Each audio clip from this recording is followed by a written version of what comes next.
quiero que me ayuden a Primera de Samuel, capítulo 7, versículo 12. Cuando lo tengamos se ponen de pie, sé que han estado de pie mucho, pero un ratito más, solamente para decirle, Señor, gracias por su palabra. Amén. Leemos su palabra, amén, en el nombre del Padre, del Hijo y del Espíritu Santo. Amén. Dice la palabra así: tomó luego Samuel una piedra y la puso entre Mizpa y Sen, y le puso por nombre Ebenezer, diciendo, como dice, hermanos, hasta aquí nos ayudó Jehová. ¿Cómo dice la palabra, hermanos? Hasta aquí nos ayudó Jehová. Padre, te damos gracias, Señor, en esta noche, porque tú eres bueno y tú eres santo, Señor. Tu palabra es perfecta y tu palabra, Señor, viene en esta noche a nuestra vida, Señor, como ese torrente, Padre amado, a llenarnos a cada uno de nosotros, Señor. Sea usted, Padre amado, el que tome el control de mi vida, el control de la vida de mis hermanos, Señor, y cada palabra, Señor, que salga de mi boca sea su Espíritu Santo tomando el control, Padre. En el nombre de Jesús, amén. Pueden sentarse. Sé que estamos a unas horas, a una hora con 15 minutos de terminar este año. Amén. Pero podemos decir, vamos a hacer un examen cada uno de nosotros. Y en la palabra que leímos, dice que Samuel tomó una piedra, ¿verdad? Amén. Y quiero decirles que Ebenezer significa piedra de ayuda. Mizpa significa atalaya, oración, y Sen significa diente, morder al enemigo. Tenemos que hacerlo, hermanos, porque muchos de nosotros, si hacemos un examen de este año, podemos encontrar meses buenos, meses malos y meses peores. Amén. Pero ¿qué nos faltó? La oración. ¿Qué nos faltó? Hacerle frente a ese enemigo. Porque muchas veces nosotros nos conformamos con el día a día, nos conformamos con las cosas que nos puede dar el Señor. Y eso es bueno, pero podemos recibir más de Él cuando usted y yo nos ponemos en la brecha por nuestras vidas. Dios quiere que nosotros de aquí analicemos y vamos a ver a la luz de su palabra. Y vamos a ver qué cosas más preciosas puede hacer Dios en nuestra vida, pero cuando usted y yo de verdad queremos pagar ese precio. ¿Cuánto quieren ustedes? ¿Cuántos de ustedes desean, tienen anhelos y quieren ver cosas diferentes en sus vidas? ¿Qué anhelan ustedes? ¿Qué desean? Amén. Cada uno de ustedes, Dios les puede cumplir eso, porque Él es bueno para con nosotros. Pero ¿qué es necesario? Que cada uno de nosotros digamos, Señor, de aquí en adelante yo tomo otra actitud.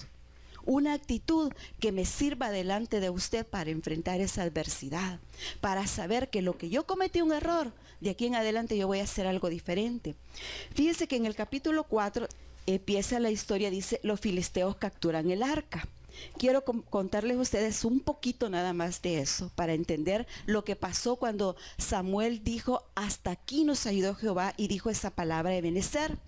Dice que el pueblo de Israel empezó a perder batallas. Y cuando empezó a perder batallas, dice que se acordó en ese momento del arca del pacto. Cuando el pueblo empezó a perder batalla, hasta entonces se acordó que había un arca del pacto. ¿Y qué es lo que hizo en ese momento? Dijo, ay de nosotros, ¿quién nos librará de la mano de estos dioses poderosos? Estos son los dioses que hicieron a Egipto con toda la plaga en el desierto.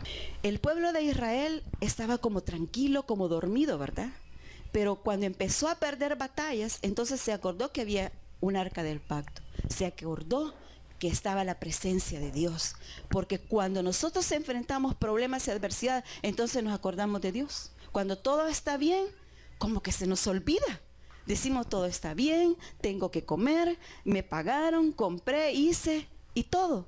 Pero se nos olvida que Dios está ahí, que Dios tiene que estar en nosotros y su presencia. ¿Y qué es lo que hicieron los israelitas?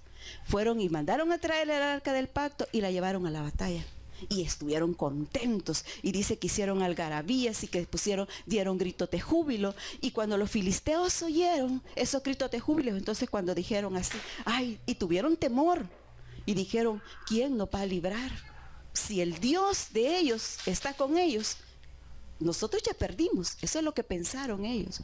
Pero como Dios no puede ser burlado, mis amados hermanos, cuando usted invoca a Dios, lo tiene que invocar de corazón y lo tiene que invocar sabiendo que Dios está con usted en cada momento. No solamente por un amuleto. Dios no es un amuleto. Dios es una presencia real en su vida. Entonces dice que en ese momento llevaron el arca. ¿Y qué es lo que pasó? Se robaron el arca. Los filisteos vinieron y se robaron el arca. Mire qué burla para el pueblo de Israel, que se llevaron el arca, que dijeron: esta arca es la que me va a ayudar. Se la llevaron. Pero ¿qué es lo que pasó? En ese momento que el pueblo se llevó el arca, los filisteos empezaron a padecer tumores. Empezó a haber mortandad.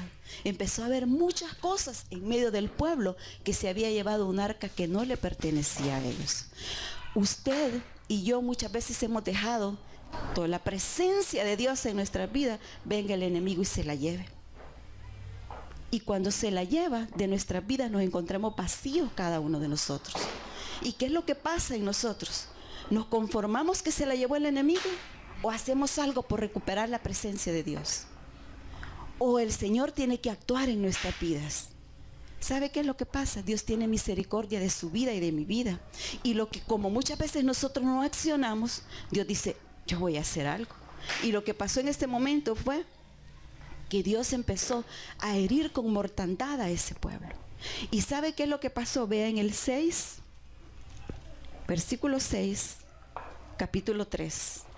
Dice: ellos dijeron, ¿quiénes dijeron? Los filisteos: si envías el arca del Dios de Israel, no la envíe vacía, sino pagadle la expiación, entonces seréis sanos y reconoceréis por qué no se apartó de vosotros su mano.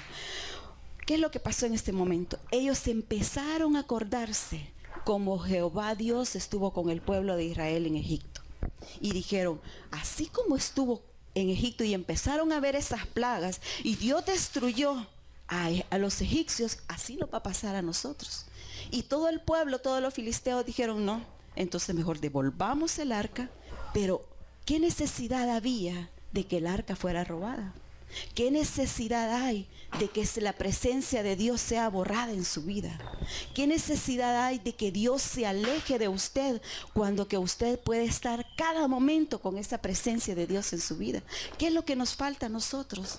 ¿Qué es lo que más queremos nosotros? ¿Sabe qué es lo que ha pasado? Hemos sustituido a nuestro Señor por las cosas que nos agradan más de la vida. Lo que nosotros deberíamos desear más como hijos de Dios es la presencia de Dios en nuestras vidas. Porque eso es lo único que a ti y a mí nos va a sostener. Es lo único que nos puede levantar. La presencia de Dios en su vida y en mi vida es algo que no lo podemos ni imaginar. Pero ¿qué es lo que pasa con nosotros como pueblo de Dios? Estamos acostumbrados a recoger solamente esas migajas y conformarnos solamente con esas migajas. Y Dios no quiere que su pueblo comience un año así. Usted y yo somos pueblo, hermanos. Y Dios quiere que usted y yo comencemos un año diferente. Un año en el cual podemos enfrentar al enemigo con todas las armas, con toda esa armadura que Dios nos ha dado. Y esas armas podamos hacer: Señor, aquí estamos. Cada vez que venga un pensamiento a su mente, llévelo cautivo a la obediencia de Cristo. ¿Por qué? Porque Dios es poderoso. Y Dios quiere que usted y yo podamos decirle: Señor, Ebenezer, hasta aquí tú nos has ayudado. Hasta aquí tú has estado con nosotros. Créame, hermanos, que nosotros podemos entender eso, cada uno de los que estamos aquí, porque hemos pasado situaciones difíciles. Esa alabanza que cantábamos, la razón de vivir, realmente, hermano, razón de vivir nos dio el Señor cuando ya no teníamos razón de vivir, hermanos. ¿Por qué? Porque el mundo nos menosprecia. ¿Y sabe qué es lo más tremendo? Y hemos venido hablando alrededor de estos 2 meses, que ha sido palabra preciosa en su vida y en mi vida. Es que no solamente el mundo, y no se enfoque al mundo, muchas veces nosotros como hijos de Dios nos menospreciamos unos con otros. Y Dios no quiere eso de su pueblo. Dios quiere un pueblo que sea unido. Dios quiere un pueblo que se ame. Dios quiere un pueblo que realmente diga: Señor, a mí no me importa todo lo demás, lo que me importa es usted. Y amar a mis hermanos. El Señor dijo: amarás al Señor tu Dios con toda tu mente, con todo tu corazón, y a tu prójimo como a ti mismo. ¿Ama usted a su prójimo como a usted mismo? ¿Lo ama de verdad? ¿Usted está dispuesto a dar su vida? Es bien difícil que nosotros demos la vida. Damos la vida por nuestros hijos, ¿verdad? Que nos dicen: ahí sí. Dice: sí, máteme a mí, pero a mis hijos no. Pero los otros, sálvese quien pueda. Porque así nos pasa a nosotros. Pero Dios no quiere eso en su pueblo. Dios quiere que nosotros empecemos a derribar las cosas que nos impiden ver la mano de Dios en nuestra vida. Esta tiene que ser una iglesia unida, una iglesia que ame, una iglesia que vaya por rescatar a esas almas perdidas, pero sobre todo por aquella que está en peligro de muerte, por aquella en la cual ya nadie quiere nada con ella. ¿Por qué? Porque nosotros la hemos menospreciado. Nosotros, yo puedo decirles ahora, Ebenecer en la vida de nosotros. ¿Por qué? Porque Dios ha estado con nosotros, hermanos. Dios no nos ha dejado ni nos ha abandonado a ninguno de nosotros. Samuel, en el principio, cuando él empezó, en el capítulo 7, les dijo a ellos,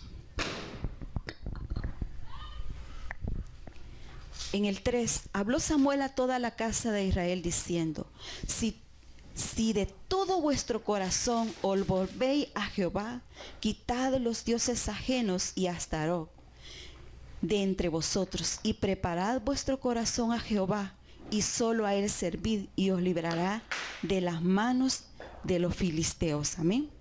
¿Qué cosas usted y yo tenemos que dejar en este nuevo año que va a comenzar? ¿Qué cosas tenemos que eliminar de nuestras vidas? La tristeza, déjela fuera. La angustia, déjela fuera. ¿Sabe qué? Si usted se prepara y usted le dice: Señor, yo estoy aquí, mire, no va a haber escasez, no va a haber tribulación, no va a haber angustia, porque Dios va a estar con usted y conmigo. Amén. Dios empieza a hacer una obra perfecta en nuestras vidas. Dice que Dios nos está permitiendo llegar al final de un año, pero de un año en el cual lo vamos a comenzar en victoria. Amén. Usted y yo tenemos que decirle al Señor qué cosas nosotros necesitamos dejar. ¿Y por qué repito bastante esto? Porque sí hay cosas que tenemos que dejar. Y muchas cosas, hermano. Hay malas palabras entre nosotros. Hay cosas malas expresiones. Tal vez ya no decimos esas palabras tan fuertes, pero hay malas expresiones en nuestra boca que las tenemos que dejar. ¿Por qué? Porque a Dios no le agrada esas palabras. Usted no le puede estar diciendo: Señor, te alabo, te bendigo, y después dando esas expresiones de su boca. ¿Cree que a Dios le agrada eso? A Dios no le va a agradar eso. Jamás le va a agradar eso. ¿Por qué? Porque Dios quiere que de su boca salgan cosas santas, cosas agradables, cosas en las cuales usted, con la misma boca con lo que le alaba, pueda dar testimonio de lo que usted es hacia los demás. Amén. En este año que vamos a comenzar, sé que van a haber momentos soleados, hermosos. También van a haber momentos de lluvia, momentos en los cuales van a haber tribulaciones, momentos en los cuales podemos decir: Señor, ¿qué pasa? Pero no se olvide quién va en su barca. En su barca va Jesucristo. Y no se olvide, nunca se le olvide que Jesucristo va al lado suyo. Y cuando usted sepa que Jesucristo va al lado suyo, no le va a importar que esas olas sobrepasen su barca, que esas olas sobrepasen su vida, porque Dios va a detener esa tormenta con poder y con gloria. Pero usted y yo tenemos que saber que Dios está con nosotros. Dios no lo ha dejado a usted ni a mí, pero ni por milésimas, porque su misericordia no se ha apartado de nosotros. Su fidelidad es eterna, su fidelidad es grande y es poderosa en nuestra vida. Yo le decía: Señor, ¿qué hubiera sido de nosotros sin su amor? ¿Qué hubiera sido de nosotros sin su fidelidad, sin su misericordia? Hasta este momento quizás anduviéramos perdidos, pero no. Si usted y yo estamos aquí es porque Dios es grande, y Dios es poderoso, y Dios es eterno, y Dios es sublime. ¿Sabe? Cuando el pueblo de Israel estuvo en Egipto, y Dios lo sacó con mano fuerte y lo hizo pasar ese mar y lo llevó al desierto. Cuando lo sacó de Egipto, recuerde que a usted y a mí Dios nos sacó del mundo. Amén.